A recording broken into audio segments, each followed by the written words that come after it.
So 2025 was not at all what I expected it would be. I had some high achieving goals this year, and pretty much as soon as the year started, a lot of that was thrown out the window and delayed significantly. For example, I had this big plan of quitting my job early this year in 2025. That didn't happen. My job is like the main cause of a lot of stress in my life. Even though it does allow me financial freedom, it I'm noticing every single day, every week, it it can't be worth it. It can't be worth all this stress just to have this financial freedom. I remember making a video at the beginning of this year where I said I want to be a totally different person by the end of this year. And I would say that's somewhat accurate, but I'm not the person I thought I would be. I thought I would be living this lavish life, more freedom, more flexibility. I would have found a job or a career that I'm more interested in than what I'm doing now. But I mean, overall, I'm so glad that I went through this year because I've had a lot of growth. I had a lot of reflection. I've been able to see people in certain situations more clearly and how I can move and go forward in my life starting in 2026. I'm usually not one of those people that want to make like resolutions or like high or I guess unrealistic resolutions, unrealistic goals for the new year. I just kind of just make sure I'm always in the mindset or in the um like the journey of I always try to make sure I'm in the mindset that I want to achieve certain things. I want to grow as a person, grow intellectually. But yeah, I think 2026 is going to be, I have a lot more clear idea of like what I should be doing, how I should be making decisions, how I should be interacting with people, responding to people, just presenting myself to the public and people that I meet and people around me. Like I have more confidence that I can do that. And then speaking of confidence, that's that's a way that I have kind of found myself this year because I've always felt like I had a lot of confidence for the type of person I am, and for a while dealing with depression and then eventually burnout, I've lost a lot of confidence because I'm very sure of the type of person I am. I have like specific goals of what I want to do with my life. I know what I don't want to do. I know like how I will feel when I reach a certain milestone. But like over the years, over the past 5, almost 10 years, like my confidence has steadily declined. And I've been slowly been trying to get back to that, but it's taken me a long time to get back there. And I feel like 2025 was the first year I felt like I can see remnants of the person I used to be, the confidence I used to have, um, the need for not having validation from external sources. Like I've seen myself kind of blossom, kind of open up a little bit more than how I was acting or moving within my life the last few years. So that's that's something I'm actually really happy about because I miss that person. I miss that part of me. I'm excited that I'm going to expand and explore more and bring that part of me out even more in the next coming up weeks and months and next year. So, and with me officially having or dedicating my time to my channel on YouTube, I'm so I feel really good about it. Like, my intention when I started my channel was just to document like how stressed and anxious I get at work, and just to understand why it happened, what's going on. Like, I know overall, like, I just don't have a desire. I don't have that. Yeah, I just don't have that desire just to be in my industry anymore, my career anymore. I'd never planned on staying in my career for this long. It's just taken me a long time to figure out what I actually want to do. I feel like I'm actually good at and have a steady, consistent interest in. But yeah, I know that's part of the reason why I have so much stress. I just don't want to. I just don't like it. It doesn't mean anything to me.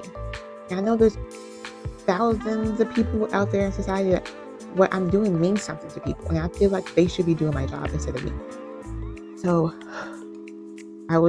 my intention was to document my work days to figure out what was going on, and after doing that for a couple of weeks, the first couple of weeks of the year, beginning of 2025, I realized that I'm wanting to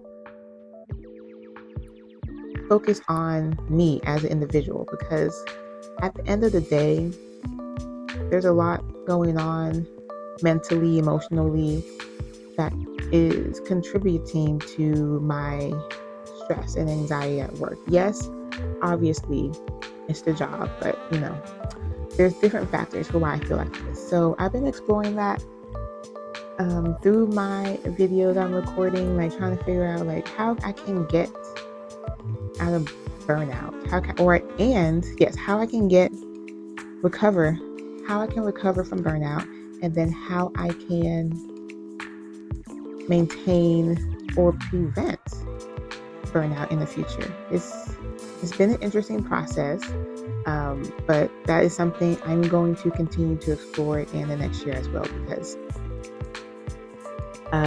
with my consistent uploading since October, I feel like I can see like some big changes and improvements going on with me. Like, even when I started recording at the beginning of the year in January, like I can see like the facial expressions and like how I feel and how I speak to the camera is different. Like, I'm slowly getting more comfortable. I'm slowly feeling more confident, as I already mentioned, and feeling more I don't know, more decisive when it comes to when I want to do things. Like, I'm just trying to explore different avenues. Because one thing I have not been doing in my life is exploring different things, avenues, places, people. And that's something I really need in my life. I'm a curious person. I need to explore. I need to experiment. I need to try different things. And that's something I haven't been doing.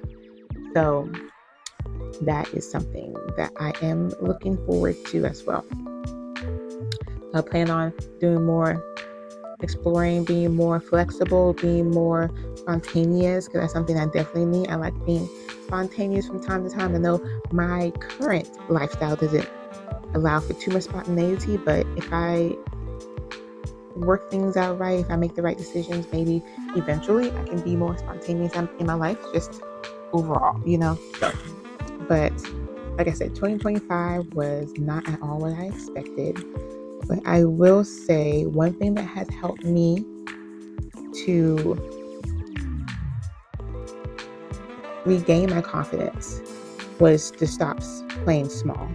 Like, I've noticed, there was reflections, I noticed that I was limiting myself and like making myself smaller around certain people and certain situations and environments. And that made me be more indecisive, because I know I wanted to do certain things, but because I was concerned with how I show up in different environments around different people, I was holding myself back a lot.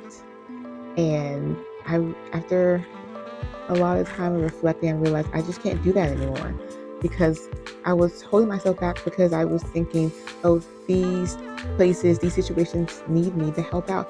And that is very true. But in response, they weren't really doing anything to help me out. These environments, these situations, these people, they really weren't doing anything to help me out. Even though like I would say I need this or I would like to do this. Like there wasn't a consistent, oh, let's see how we can help Megan out.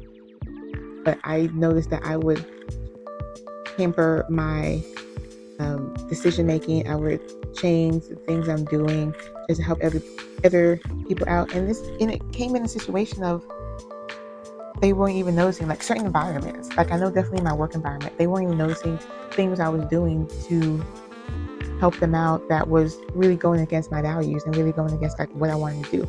They was like, oh, that's just expected. Like for me, it's not expected. For me to do certain situations, this wasn't expected.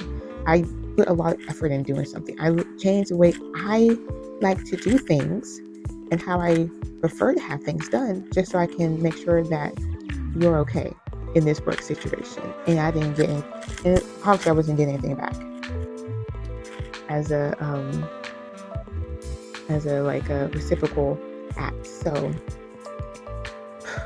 once I realized I was playing small, I've been making decisions so that I can put myself first again and make sure that I'm okay with the decisions I'm making and the people I'm around and the environments I'm in, because I see the outcome of how playing small turns out for me. So I'm just trying something else. I'm going to do the opposite. Like that's an extreme example of doing the opposite, but I'm going to start there because trying to make a plan of how I'm not going to play small is going to waste time. And so I'm just going to do the opposite of what I normally would. If I need to modify my decision making during the process, I will. I'll just be more open and say I just need to modify, or maybe I just don't be open. But whatever I do, I'm going to make sure I'm going to have a conversation with myself to see if I do X, Y, and Z. Am I playing with myself small? Am I limiting myself? Am I putting myself on the back burner? Because I did that a lot for the last several years. Put my desires on the back burner because I needed financial security. I needed to make sure that I was making decisions to help other people. And granted, these are decisions I wanted to do, but sometimes I need time away and a break to say I need to do something for myself. So, am I making this decision because is that decision putting myself on the back burner? Then I need to figure out something else to do. So that's something I realized this year, and I am going into 2026. Yes, I'm going into 2026 knowing this information and making sure I am actively and intentionally not putting myself on the back burner and not putting myself second after other people who are not ready to reciprocate the actions I do for them. So that is my one of my major goals. I need to write that down. I'm starting to do this new journally planning something. I don't know what to call it. It's going to be like a task journal, something to help me remember what my goal, my motto, my mantra for 2026 is, because I can easily forget. I get so wrapped up into my life and other people's situations because I try to be helpful. I forget what my goal, what my desires, what my overall meaning is for a certain situation and why I do things. So I'm trying to have that as my goal for the new year. So I'm hoping I can get this written down somewhere before I no, I will be getting something like a journal to write this down with, or put it on an online document so I can remember. But yes, this is my review. Overall, 2025, like I said, 2025 was not what I expected it to be, but it was definitely a year that I needed 100%, because if I didn't have 2025 the way it happened, if I didn't see the things, situations, people in new perspectives and new lights, I would still be on a path of continuing my burnout and very unhappy. So I will say that overall 2025, I'm happy it happened, and I'm 100% looking forward to 2026 because I have a lot of excitement for 2026. I'm very eager to get it started because at this point, after all the information, everything that has happened to me in 2025, I have a new perspective, and I know how to go into the new year, and now I know how to not go down the path of putting myself second behind people, places, situations, all of the above. So I'm excited. And I'm hoping that for you as well, that your 2026 would be great as well. I hope you have a lot of ambition and goals. And if there is anybody that is in a similar situation where 2025 was not what you expected this year, and you're looking forward to 2026 because you have like a game plan of like how you're going to move within the world and how you're going to interact with people, I would definitely love to hear it as well, because I can definitely get some more ideas from other people, and maybe we can exchange some tips and advice and ideas along the way too. But yes, I'm looking forward to seeing that from everybody. So to close this out, I'm hoping that everybody has a good new year, and I will be seeing you in 2026.